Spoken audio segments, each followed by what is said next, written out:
اور اب چیزیں بہتری کی طرف جائیں گی. لیکن گزشتہ 4 دنوں میں سسٹم کے اندر سے بڑے کنفلکٹنگ سگنلز ملے ہیں. ایک طرف سے سسٹم نے یہ کہنے کی کوشش کی ہے کہ ہم ایک بہتری کی طرف جانا چاہ رہے ہیں, یہی وجہ ہے کہ ہم نے الیکشن کو ریگ نہیں کیا ورنہ راتوں کو رزلٹ جو ہے وہ تبدیل ہو سکتے. میں سمجھتا ہوں کہ اصل میں یہ جھوٹ بولا گیا ہے. حقیقت اور یہ جھوٹ بہت سے لوگوں نے قبول کر لیا. بہت سے لوگوں نے مجھ سے کہا ہے کہ نہیں, اگر کرنا چاہتے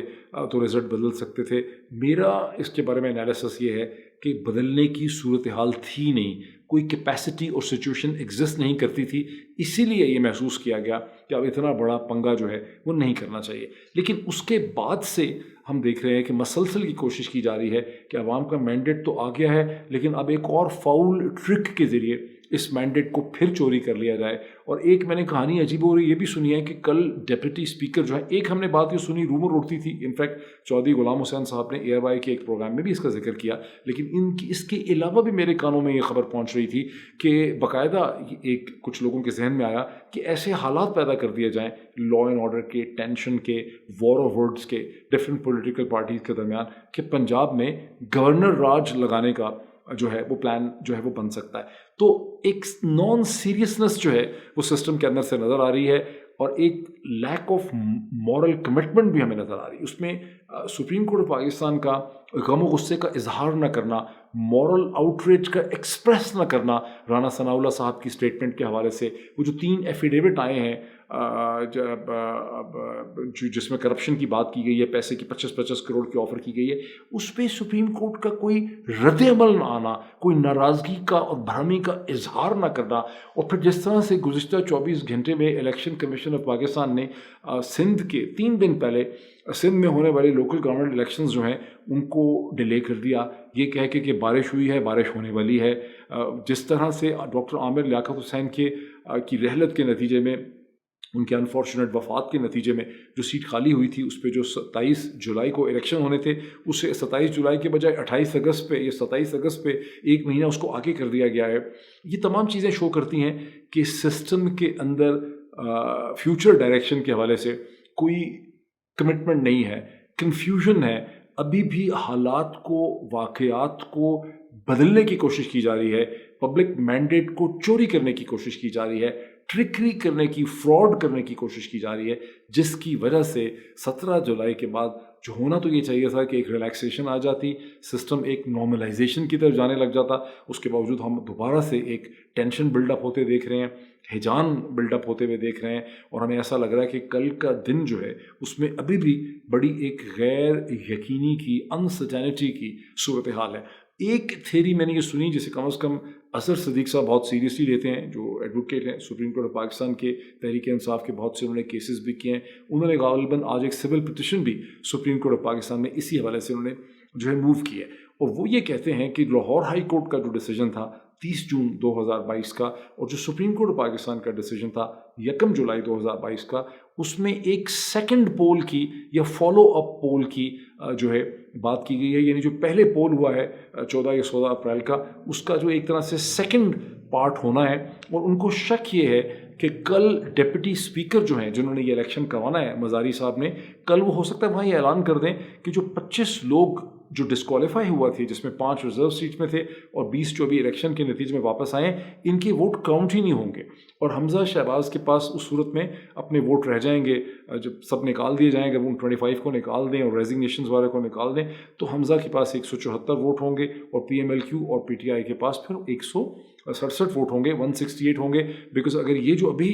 پی ٹی آئی کے 15 لوگ آئے ہیں, جو 5 لوگ نامینیٹ ہوئے ہیں, یہ جو 20 مزید سیٹیں آئی ہیں, جس کے نتیجے میں اس وقت پی ٹی آئی اور پی ایم ایل کیو کے پاس 188